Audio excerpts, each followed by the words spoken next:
குறைகளை மட்டுமே கண்டுபிடிச்சி பேசிக்கிட்டு இருக்கிற நம்ம அரசாங்கத்தில் உள்ள நிறைகளை மட்டும் பார்த்து கண்டுபிடிச்சி பேசுனீங்கன்னா நம்ம வாழ்க்கை நிறையா இருக்கும். எந்த அரசாங்கத்தில் குறைகள் இல்லை.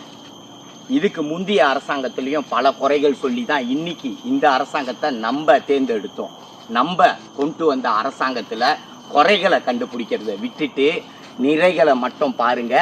அந்த நிறைகளை எப்படி செயலுக்கு கொண்டு வர்றது, நம்ம மக்களுக்கு எப்படி அதனால நல்லது நடக்கும், அதை பற்றி சிந்திங்க, அதை பற்றி பேசுங்க, அதை நிறைவுக்கு கொண்டு வாங்க. நம்ம கண்டிப்பாக இந்த நாட்டில் ஜெயிக்கலாம்.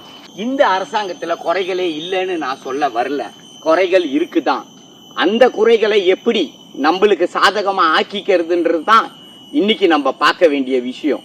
மக்களுக்கான தேவைகளை எப்படி மக்கள்கிட்ட கொண்டு போய் சேர்க்க வேண்டியதுன்னு நம்ம அரசாங்கத்தில் உள்ள சில தலைவர்கள் இருக்கீங்க, நிறைய தலைவர்கள் இருக்கீங்க.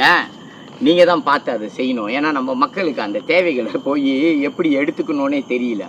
போயிட்டு நிறையா டாக்குமெண்ட் பத்தலைன்னு சொல்லி ரிஜெக்ட் பண்ணப்பட்டுறாங்க. அவங்களுக்கு போகிற விஷயம் சக்ஸஸ் ஆகலை. அந்த ஆத்திரத்தில் அரசாங்கத்தை ஏசிக்கிட்டு இருக்காங்க. அரசாங்கம் கொடுக்கலன்னு இல்லை, நிறைய விஷயங்கள் கொடுக்குறாங்க, செய்கிறாங்கன்னு உங்களுக்கு எல்லாருக்கும் தெரியும்.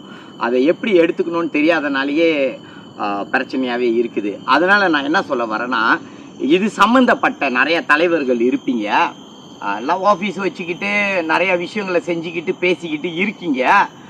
கரெக்டாக மக்களுக்கு என்ன தேவை, அந்த விஷயத்தை எப்படி மக்கள் எடுத்துக்கணும், எப்படி பெற்று மக்கள்கிட்ட கொடுக்கணும் அப்படின்றத கொஞ்சம் நல்லா பாருங்கள்.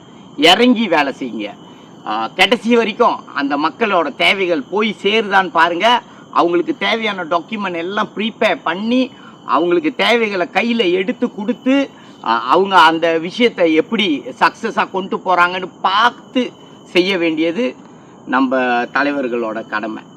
அதை நீங்கள் செஞ்சீங்கன்னா தான் மக்களுக்கு எல்லாமே போய் சேரும். நல்ல அபிப்பிராயம் நம்ம அரசாங்கத்து மேலே மக்களுக்கு வரும்.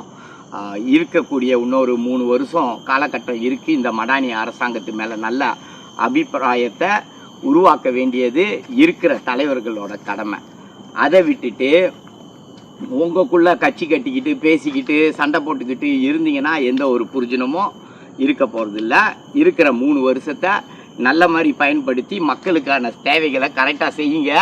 கஷ்டப்பட்டு தேர்ந்தெடுத்த அரசாங்கம் தவறு செஞ்சால் எல்லாமே தப்பாக போயிடும். அடுத்த முறை நம்பிக்கை இல்லாமல் போயிடும். நம்பிக்கையை உருவாக்க வேண்டியது இப்போ தலைவர்களோட கடமை, மக்களோட கடமை இல்லை. ஏன்னா மக்கள் தேர்ந்தெடுத்தாச்சு இந்த அரசாங்கத்தை. இனிமே தலைவர்கள் கையில் தான் இருக்குது. நீங்கள் எப்படி மக்களுக்கு கரெக்டாக நீங்கள் இந்த அரசாங்கம் கொடுக்கறத கொண்டு போய் சேர்க்குறீங்களோ அதை வச்சு தான் இன்னும் இருக்கக்கூடிய காலகட்டத்தை பார்த்துட்டு அடுத்த முறை அரசாங்கத்தை நம்ம மக்கள்கள் தேர்ந்தெடுக்கிறதுக்கு மனசு வரும். நல்லதே நடக்கும்னு நம்புகிறோம்.